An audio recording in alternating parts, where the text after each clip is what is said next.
Okay, I'd like to call the June 25th, 2025 meeting of the Ogden Town Board to order. Please stand for the Pledge of Allegiance. I pledge allegiance to the flag of the United States of America and to the republic for which it stands, one nation, under God, indivisible, with liberty and justice for all. I'd ask you to remain standing for a moment of silent reflection and prayer for military servicemen and women serving around the world, as well as for our first responders.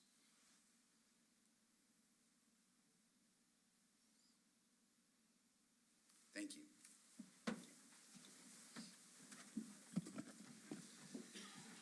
Well, good evening, everyone. Thank you for attending today. We're going to start this meeting with a presentation by Melissa Wendland, Director of Strategic Initiatives at Common Ground Health, on a Monroe County Age-Friendly Livable Communities 2.0 initiative. Thank you very much for being here, Melissa. Thank you for having me.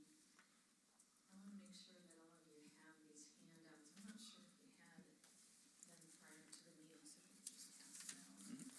Great. So thanks for having me. As Mike said, I'm Melissa Wendland. I work at Common Ground Health, which is a health planning agency in the Finger Lakes region. Although we work all across the state, and I work predominantly with rural communities in supporting older adults, and I also work on the healthcare workforce. We're an agency that's been around for 50 years. We're the only health planning agency that exists in the country. We have a lot of data about the health of our population, and we work together with partners to determine priorities in supporting older adults. So the work I'm going to talk about tonight has been going on for a very long time.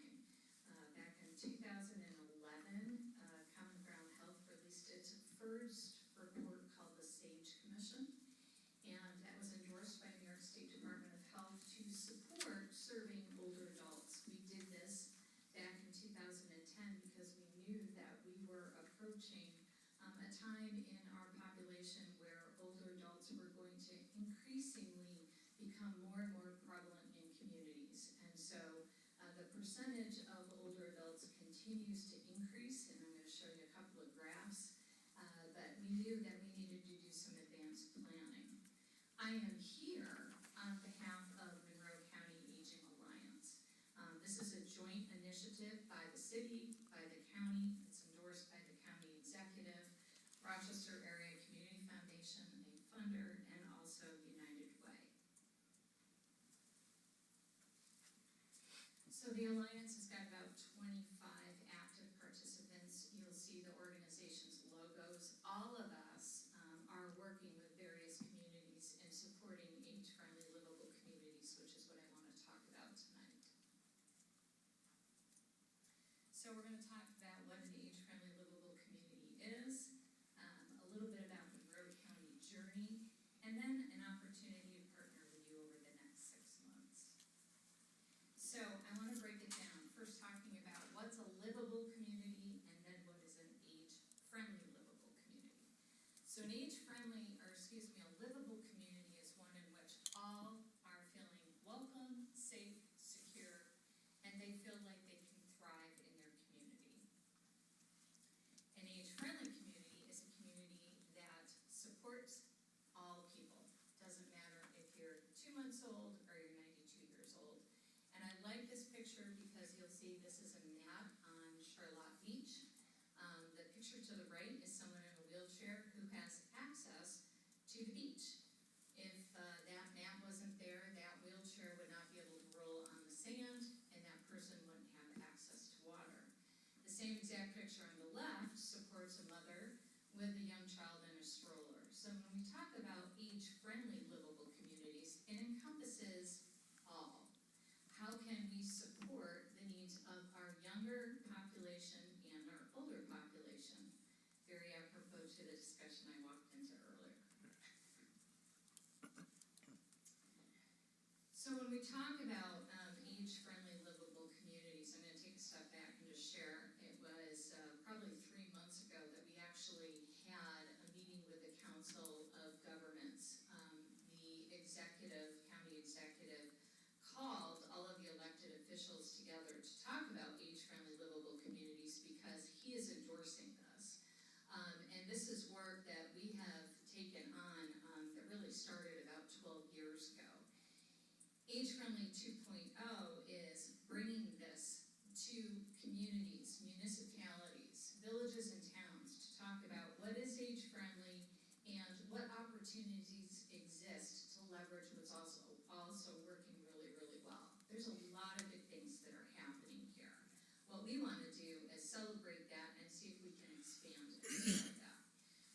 when we talk about age-friendly and livable, we think about crossing streets. Streets are predominantly for cars.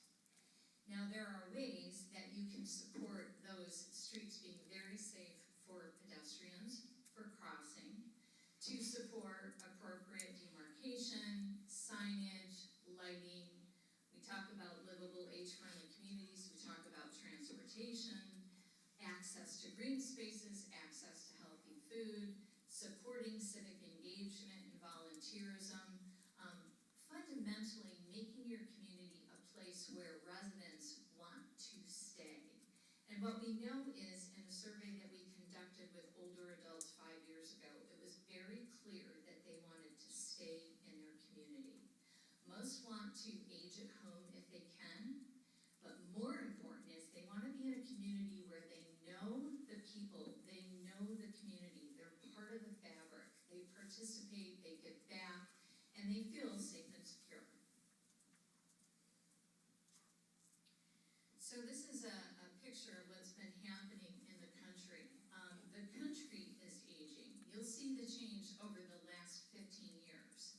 It's not just in the country, it's all over the world. And so what's starting to happen is you're seeing a crisscross. So the majority of the folks in the population are aging. In the next 10 and 15 years, they will be the majority of the population of communities. And younger families and younger generations, we're not seeing as many. Now that in itself brings some challenges to older adults, typically when they rely on families for support. But what that also means is it's a great opportunity for us to look at how we're supporting older adults, how we're supporting multi-generational families, and what we can do as we think about the next 10 and 15 years. So why is this really important? I think fundamentally we really want to support the notion that older adults, which are your tax base, which are the majority of your population, which are your voters, which are the majority of folks that volunteer and offer mentoring, are contributors to the community. It's often thought that older adults will take more than they give back, when in fact, we want to flip the script and say it's exactly the opposite. And if you look at your town fact sheet, you'll see the majority of older adults had a significant increase just in the last 2 years. We know that trajectory is going to continue, and that's why it's really important for us to think about how we're serving them now and what we want to do in the future. So more important is just remember that when it's age-friendly, we're talking, all of us are aging. As soon as you were born until you take your last breath, all of us are aging. And so there's an opportunity for us to think about older adults aging and how we're working together in a very productive way versus something where we're afraid of or we're concerned about maybe what those social norms might say. So it was about 3 months ago that meeting I told you about that had all of the government leaders. We talked about age-friendly planning. And at that meeting, it was an opportunity to talk about what are the municipalities currently doing in their comprehensive plans that could potentially incorporate age-friendly, livable domains. So here's an example of some of the things that you might consider. When you think about respect and social inclusion, where can older adults give back to the community? Where can they volunteer? Where can they participate? Where can they meet and actually have some kinship amongst themselves? We know that during COVID, one of the biggest challenges for older adults was social isolation. Think about your parks and spaces. Access. Is it accessible for a wheelchair, for a walker, for a stroller? Are there green spaces that allow folks to have shade, to have benches? These are some of the things some communities are looking at. Active transportation is a big focus in our county. I think there's 13 municipalities that are actively engaging in an active transportation plan. They're conducting walkability studies. They're looking at where you can use bikes and social inclusion. The other big focus is housing. A lot of folks want to understand, how can we support older adults to stay in their homes as they age? Anybody have any idea of what the 3 contributors are to keeping somebody in their home? Handrails,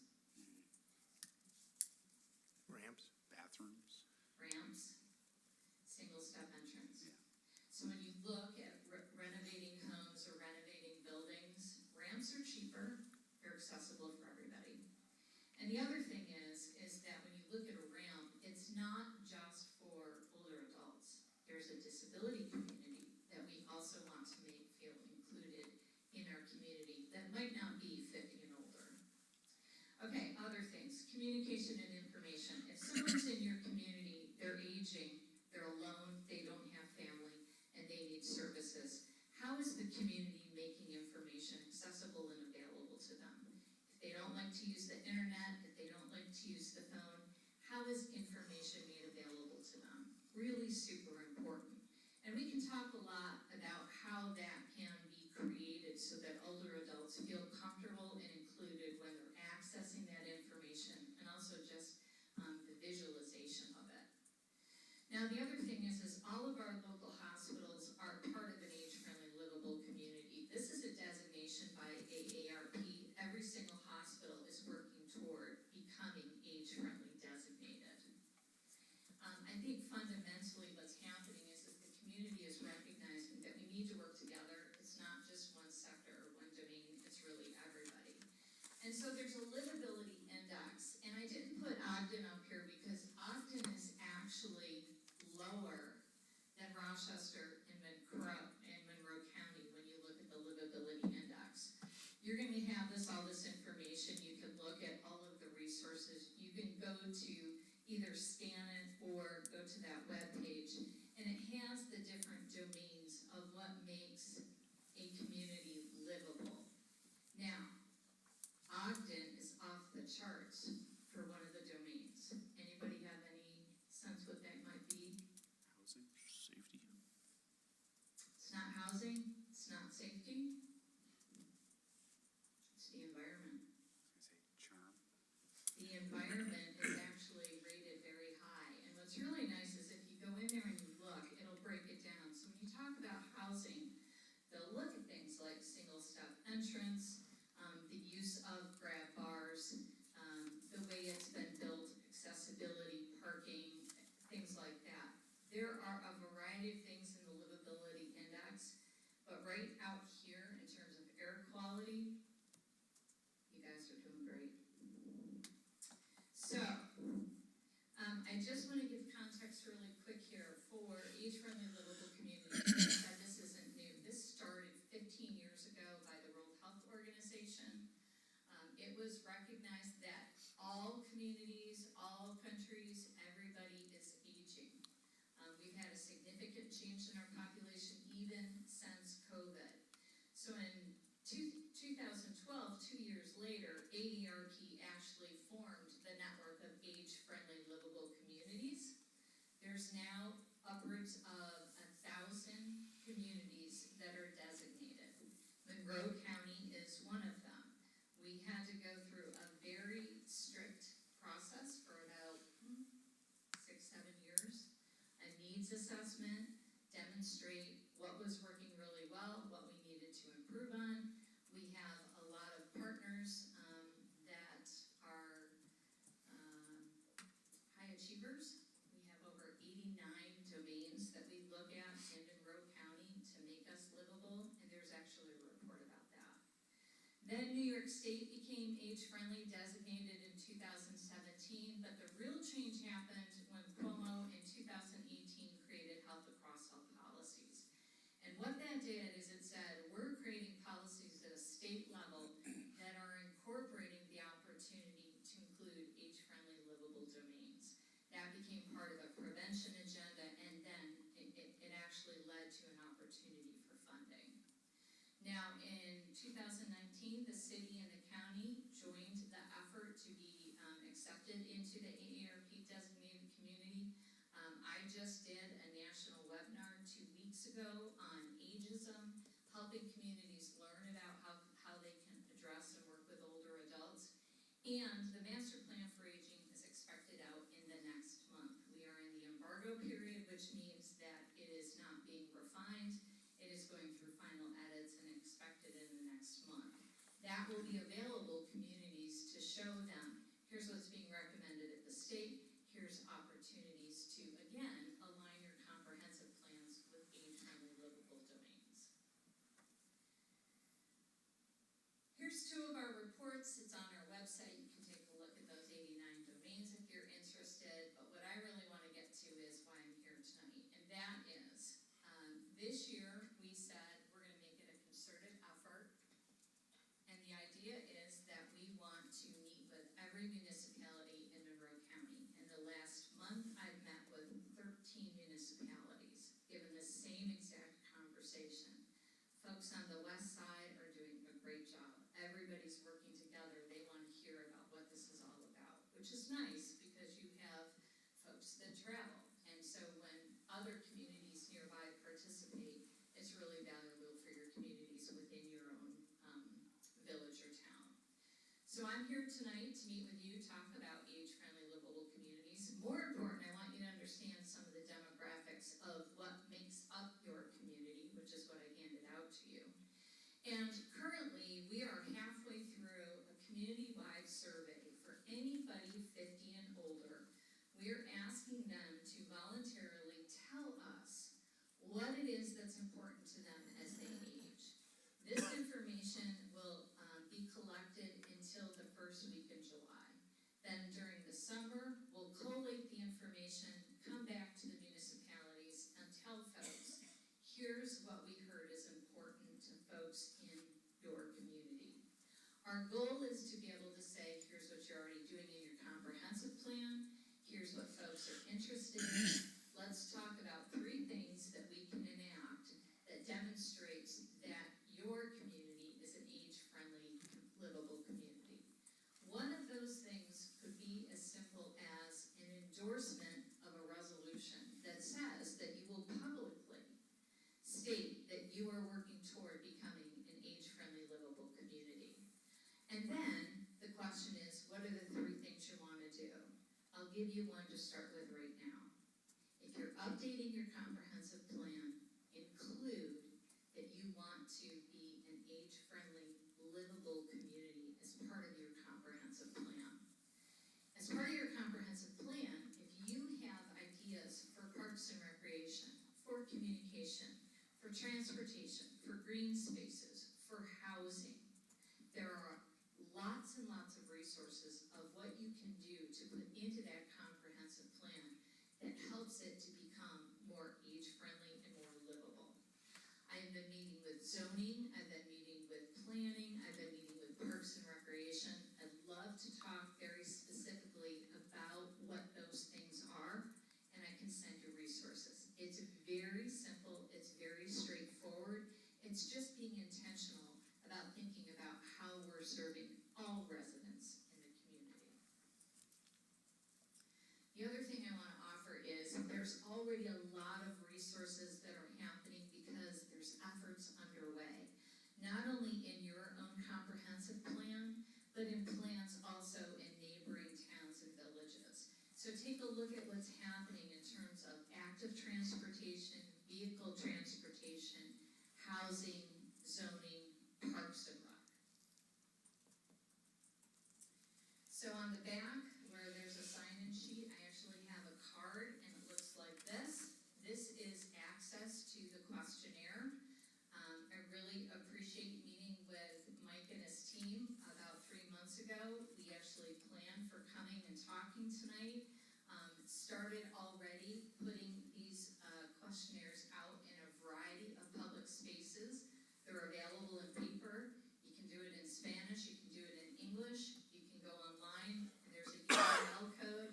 You can use the little code and do it on your phone. It takes about 15 minutes. There's absolutely no way that we can identify you. The only thing we have is a zip code. As of this morning, we had 900 people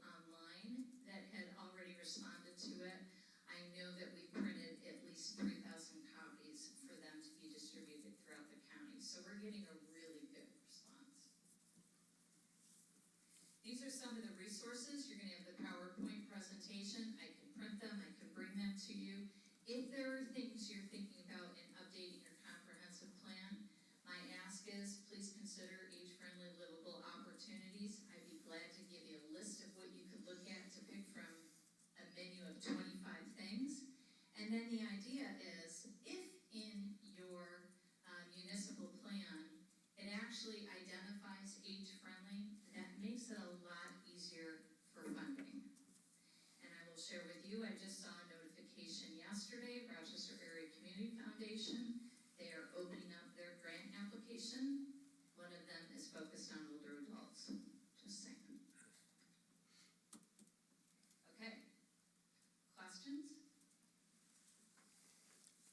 Real quickly, you talked a lot about communications and stuff like that. How are you getting the paper copies to folks that don't use the internet or don't have access to the internet and things like that? Yeah, great question. So I rely on the municipalities to tell me, where do older people go?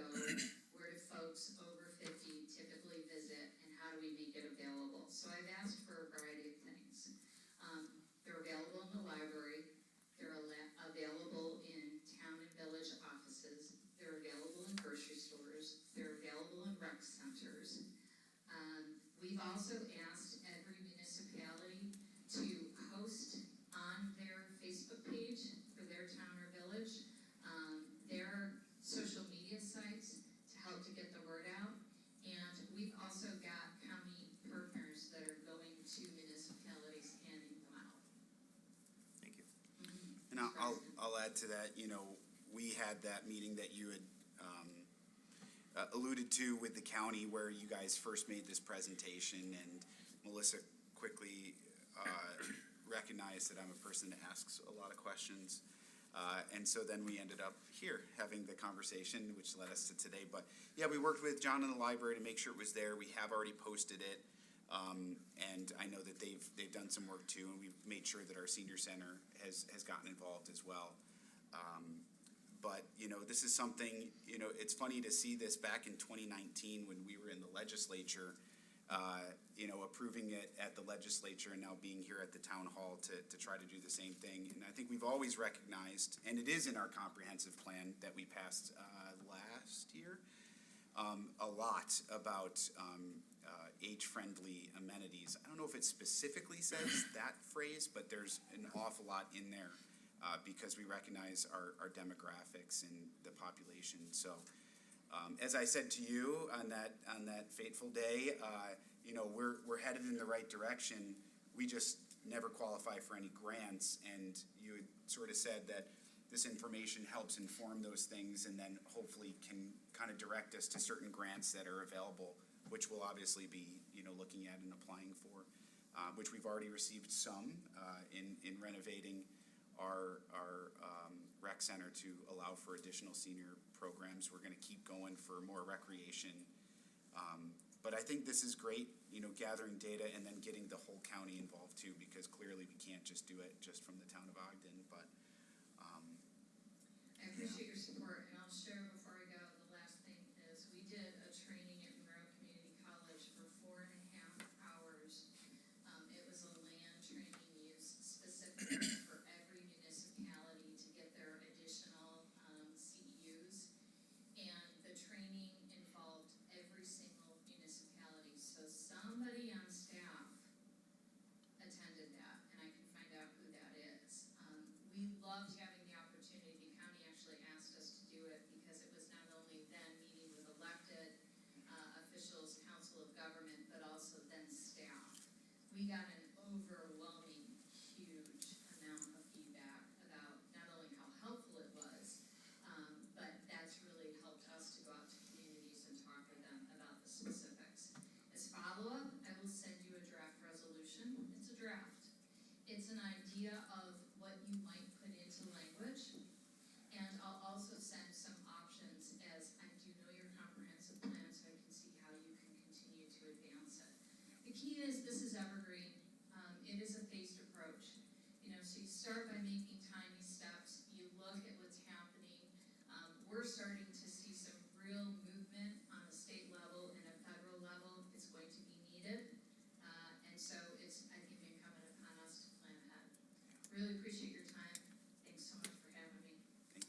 Awesome. you. Appreciate it. Would, you know what, it would be great if we were able to continue, because I know you've only got like a week left. Could we, to help kind of promote this a little bit more, could we take a quick photo with you that we can use and then make sure that the link is on that? I think we posted basically the basic information, but sometimes when it's like a person's face Yeah. collectively, that helps. Is that all right? Yeah, do you wanna, actually, we can put this on the screen and then you can just take a picture. It's up to you. Is that gonna translate? You guys just wanna come down and Yeah, because then we can just put it in the text. the board can sit down. Yeah.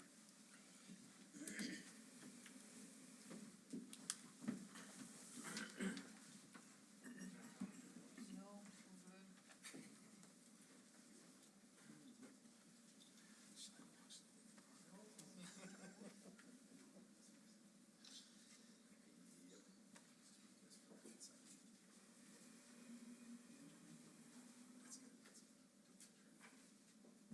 You sure, Noel? Doug, you want in? Come on, Doug, Come on, Doug. get in here. You're at the meeting. Well, squeeze him out. Great. Thank you. Appreciate it again.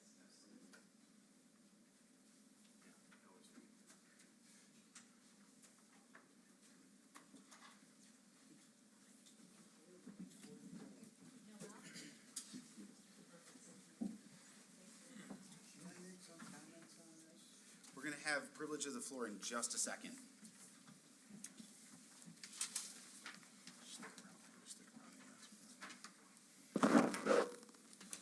Okay, thank you so much, Melissa. That was excellent. Next on the agenda, we have approval of the minutes, Resolution 177. So moved. Second. Moved by Councilman Tom, second by Councilman Gerbino. Any discussion? All those in favor signify by saying aye. Aye. Any opposed? Item carries. Next, we have privilege of the floor. If anyone would like to come and address the board on any topic, it's really your chance to come and speak to the board and bring us whatever you happen to have on your mind. If you could just come, state your name and address, and fire away. My name is Mark Kesselring, and I'm at 190 Widger Road, and I'm one of the people you're talking about. One of the comments, you talked about park benches or something, so I was involved with the Boy Scout troops for many years, and one of the things you have to do to make Eagle Scout is to run a project. And a couple of things are funding. They usually have to get their own funding or whatever. I know there's been various projects around, one of them out in Chila, I think by Union Station or whatever it is. They did park benches there. I know over by Sanford Road, they built like a shed, an overhead shed or whatever. They did some stuff down at Park Ridge, I forget what troop did that. But there's a source, if you've got some projects you want done, especially if the funding for materials can be supplied by somebody. And if you either go with troops that are local in the area or the Seneca Waterways County, because you don't, it's Monroe County and wider. So that might be a good source of getting some of these projects done, as well as, publicity and making it happen, okay? And I'm one of those volunteers. I've been doing safe snowmobiling and safe boating courses for over 30 years, and that's one of the reasons I came. I don't know if Sal wanted this or, because we talked about being indemnified by state, and they will handle any legal issues. Thank you. Because the last time when I tried to go, the Parks and Recreation wanted me to fill out like a multiple page form, and I'm not gonna be an employee, I'm just gonna be a volunteer, and the state takes care of any legal ramifications, and that was asked for, so I specifically asked for that. And the other thing, the last meeting, I was ready to So I gotta talk to Doug because I need the lawn cut on Stony Point Road by Widger. And just before the meeting, it was cut. Very nice, okay? And what I'm talking about is Stony Point there is pretty high. And for years, you know, they would cut along the top and then they would back up and go down the side, because that's too steep and it's not safe for me to cut with a lawnmower.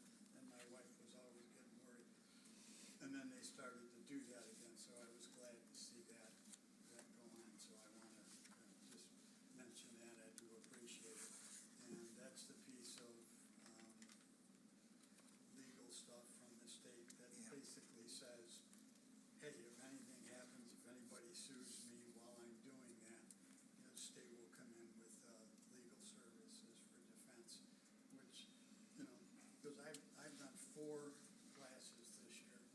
We usually do one in Hamlin, this is just for boating, and then it filled up so fast, they did a second one. And then Brockport called me last year to do, and she called up and says, haven't heard from you. And I go, I'm not soliciting to give up my weekend. If you wanted one, fine. And then Albion Library called.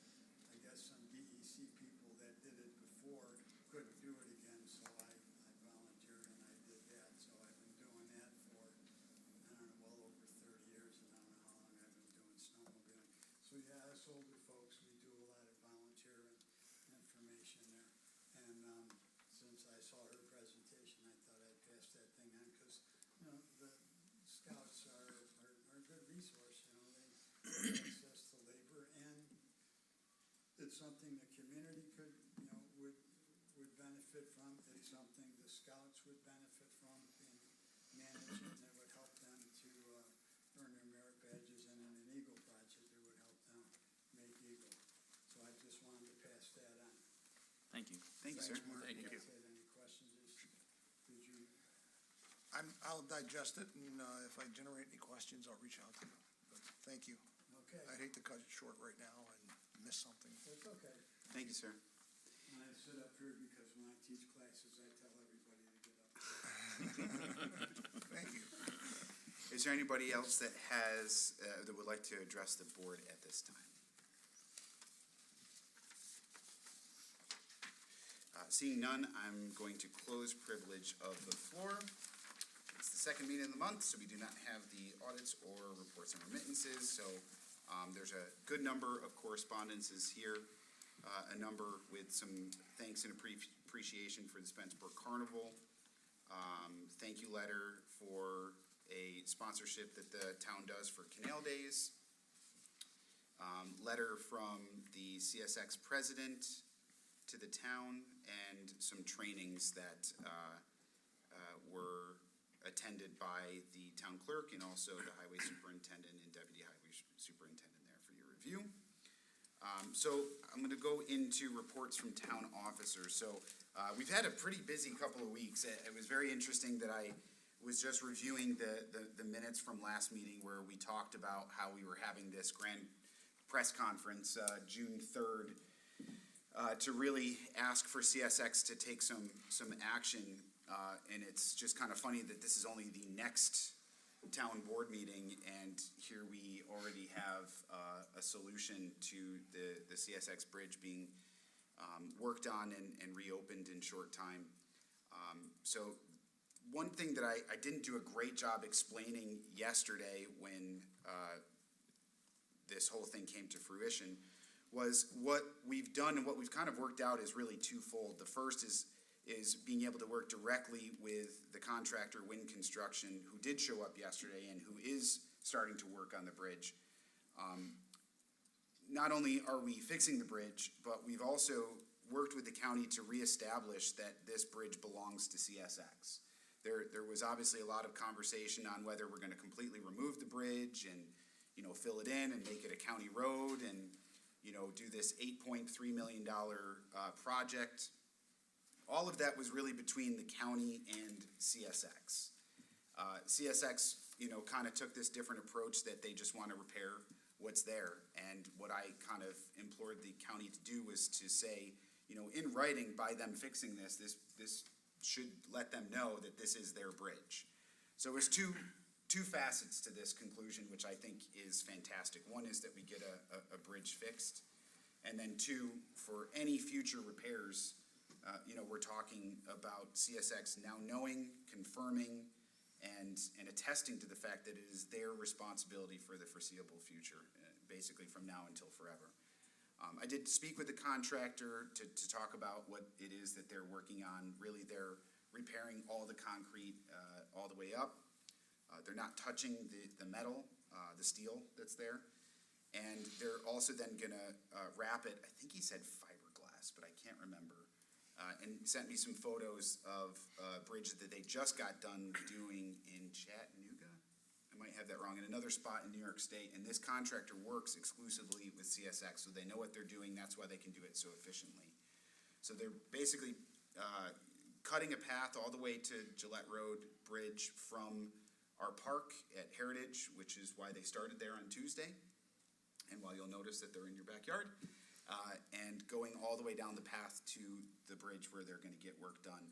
I had assurances that there's no asbestos in the concrete, and they use moisture to keep any type of dust or anything to a minimum for anybody around them. So I spoke with one of the owners today. I also spoke with the contractor that's there and with the county. It's really up to the county to make sure that the county and state DOT time the inspection of this appropriately, so that when construction is done, we can actually get the road open. I mean, that's obviously the biggest goal. So I just want to thank everybody again who was able to be there, but really everybody who's had a hand in supporting this.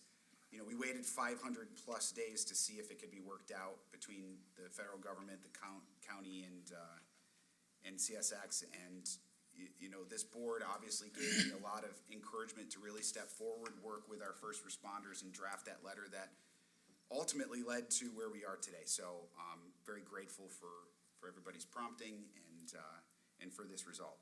I do not think anybody, and I'll throw myself into that mix, thought that we would be able to get it done and talk about it literally the meeting after we first said that we were doing this press conference. So kudos to everybody involved there. Not to be outdone, we did host our ribbon cutting ceremony for the splash pad, and it has been tremendous. The timing couldn't have been better with the weather and the temperature, and now the end of school. It's been a huge success. All that I keep hearing and seeing is happy faces, lots of laughter, a lot of screams when that bucket comes down. But just again, so thankful to Andrea, our Parks Director, Tony Mattia, who has been heavily involved in every phase of this, and of course Doug Case and his crew for really helping with a lot of the installs that made this affordable. Certainly Loyal 9, who donated labor to build the pump house, and all of the contractors that were there that were really just so pleasant to work with to make this happen. So I want to thank again the board for allowing for the savings to have happened over the last couple of years, and for us to do this without any additional, without having to bond it or increase taxes. So it's just really great job overall, and something that's going to last for a good long time for families here. So really great. We did participate yesterday. These days seem so long with the amount of great things going on. With the meeting with Association of Towns, and I'm going to kind of combine this with the Monroe County Supervisors Association that I'm the president of. We talked on 3 topics that are really, really, really important. First is the change for even year elections. It looks like that is for sure happening. I know that there's still a group of people that are trying to sue the state over this. But as of right now, it looks like anybody running for office this year, your term's going to be cut 1 year short, and they're going to start to make it so that all elections are on even years. There are a ton of complications with that, including that this town will have an election every single year. Every year. So it's doubling the amount of local elections. I don't know how this is more helpful. But the way it stands, there will be an election in this town every single year, with some positions running singularly. Like, as in, it will be one person running and that's it. Doesn't make sense. I understand the reason that is out there, that it's gonna bring more attention to elections for governor's years and presidential years, but it doesn't do that. It makes it so that there's an election every single year. And yes, I took the time to data point that. I don't know why, but I did. So we talked about that. We also talked about tax cap issues both last year and this year with some of our expenses. I didn't realize just how many Monroe County towns went over the 2% cap last year. I was talking with Bill Maley from the town of Brighton, who had to do it. And we also talked about some of the changes in ambulance districts. We still don't have all the details on that. We're still waiting for the governor to sign it. It has passed both the Senate and the Assembly to remove the ambulance district from the tax cap. That would be a huge win, something we've advocated for pretty hard over the last couple of years with AOT. But that would be enormous. The governor has vetoed things like this before. I think there's a lot of political pressure for her not to. So we're expecting that she signs it. Session's done. There's no more going back and trying to revamp what the Senate and the Assembly has done. So we just really are encouraging the governor to sign it. Today I attended FLMHIT, which is our healthcare consortium, just to take a raw look at some of the numbers for healthcare, any of the changes that are out there. Since we are in a consortium, it's pretty easy to track the biggest expenses for our consortium. And basically it's anything related to cancer, as well as prescriptions. Those are enormous expenses, and we all obviously share in those expenses as people in this consortium, deal with those types of things. So we're hoping for single-digit increases this year, but we don't know yet. We really don't know. Oh, we also met with one of our hopefully final preliminary, it's weird to say, meetings with our consultants for the Buffalo Road Park. It's going pretty awesome. I'm very excited about this project. It's certainly multiple years in the making, but there's so many great amenities that we're proposing. Pickleball courts, as well as inclusive pickleball courts on top of regular ones. We're looking at a very specific fishing pond with certain carve-outs so that you can actually stand around certain areas to go fishing. Walking trails, bike trails, disc golf, a playground, pavilion, green space. I mean, there's so much that we want to do with this. But there's a lot of other things like the infrastructure that's extremely expensive, but we actually think that carrying that infrastructure will actually benefit everybody around the area as well. So just a lot to do, a lot more grants to write, and hopefully be awarded. So we'll work on that. The last thing, and I don't want to steal too much thunder, I don't know if Doug was going to mention this, but Doug was sharing with me today that the state is officially going to start paving 259, redoing the entire road on July 7th, which is very soon. And they're going to start right at 490 and make their way all the way down to 104. So we've got a splash pad, we've got the Gillette Road Bridge, we've got potholes being fixed. So we've been working nonstop on all these important things for residents. That's it. Councilman Baker. You said it all, so I'm good, thanks. Councilman Trevino. We're bringing the law enforcement torch run back to the town of Ogden next year. So for those of you, I'm sorry, the should be on. That's better. I'll move forward. Law enforcement torch run is being brought back to the town of Ogden next year. We had many people reach out to us and say, what happened, where is it? And the fact that it includes and involves the town, the school district, and it's a statewide, local piece of a big event. We'll have it back.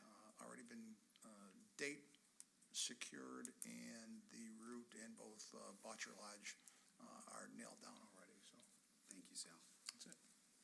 That's tremendous opportunity to continue to raise funds for Special Olympiads. And you've been obviously a part of that for a long time, and your advocacy brought it here for a number of years very successfully. It's back. For one reason or another, it went away, and now it's coming back. It's coming back. Great, thank you. Councilman Hinman, No report. Councilman Toms. Yes, thank you. Just to follow up with Melissa's presentation, you did post on the town Facebook page, or whether it was your Facebook page or probably both, around the Monroe County Aging Alliance survey, and you provided that information separately to me, and I gave it to the communications director there in Hickory Hollow, and she sent it out in a separate email to each resident in there that at least subscribes to the email, so hopefully she gets some good response out of that. And secondly, I just hosted another golf tournament for the Aurora House, and we raised a little over $8,600 for the Aurora House this week. Nice, awesome. That's great. That's awesome. That's all I have, thank you. Very good. Highway Superintendent Doug Case. Yes, thank you. As I stated earlier, the fuel island is nearing completion. There's some fuel in the tanks. The testing's been done. Everything's going well. Working with the software vendor, which is another part of the puzzle, and they're scheduled 2 weeks from today to come in to work on the software end of it so that we can do the data entry to get everything loaded in. So hopefully we'll be up and running here shortly. And the crews have been busy assisting, and we have a couple county jobs of our own to do in the town, but there's other towns doing work outside that have invited us, and we've been able to work doing some paving in the town of Perrington, working with Riga down in working with Hamlin. We're scheduled to help Parma and Clarkson do some county work, so it's added revenue. It's good to be out working with all the different towns with their jobs too, and being invited, so be working on those. Our agreement's been submitted for tonight. We're gonna do a couple surface treats after that, tentatively for next week, and then we have to complete ours as schedule permits with the vendor through the July and August, and get our road work going, so. Like you stated, 259, I spoke with a contractor today that's doing it, Keeler, and tentatively he's scheduled to start July 7th, like you said, and he said he should run through August 7th, about a month to do the whole process, milling and paving. He asked about staging some millings in our facility. He's got ones at each end, and he was looking for some space at ours or parking some equipment on any town property, so I'll be working with him, assist if we can assist with him at all. And I think that's about it. Very good, thank you. Town Clerk Noel Burley. No report. Okay, there being no other unfinished business, we'll move to new business. Madam Clerk. Oh, I'm sorry, 1 second. Yes, please, you have one item. Yes, I just wanted to mention briefly a potential code amendment that we are looking into. It arose out of concern expressed by town parks, and that is the rise of e-bike usage in town parks. The town code, as it's written right now, the intent seems pretty clear that if a vehicle is registered for the road, it's obviously permitted on roads within town parks and parking lots, but other motorized vehicles that aren't meant for the road are not to be allowed in town parks, and there's been this rise of e-bikes, and the request is simply that the code be clarified to include specifically e-bikes, so there would be no confusion, even though the intent appears to be that that would be included. So I just wanted to mention that. That's something we're looking at. Okay, thank you. Now, there being no other unfinished business, we'll go to new business, Madam Clerk. Resolution 178, authorize the acceptance of a donation to the Ogden Special Police from Obertron Productions LLC. So moved. Second. Moved by Councilman Hinman, seconded by Councilman Gerbino. Any discussion? All in favor signify by saying aye. Aye. Any opposed? Item carries. Next, please. Resolution 179, authorizing the sale of surplus property by the Town of Ogden Police Department. So moved. Second. Moved by Councilman Gerbino, seconded by Councilman Baker. Any discussion? All those in favor signify by saying aye. Aye. Any opposed? Item carries. Next, please. Resolution 180, authorizing the sale of surplus So moved. Second? Moved by Councilman Baker, seconded by Councilman Toms. Any discussion on this? All those in favor signify by saying aye. Aye. Any opposed? Item carries. Next, please. Resolution 181, authorizing an amendment to Resolution 84-1.22.25 to account for services performed by the Town of Ogden Highway Department. I'll move that. Second. Moved by Councilman Hinman, seconded by Councilman Toms. Any discussion? I just want to say, every single year, we pass this resolution early on to account for the dollar amount. And then we make the adjustments every single year based on whether there's additional funding or things of that nature. But this is the contract between the town and, weirdly, the highway department for very specific roads to be paved. It's kind of just the agreement between both sides, because there are different funding bases between the general fund and the highway fund. Figured that was CHIPS worth. money just came in. CHIPS money, We got all that. and we never know if we're getting more. We never really do. We got a little bit more. more, but Yep. compared to a lot of it more cost. We asked for a lot of it more. Anyways, all in favor? Aye. Any opposed? Item carries. Next, please.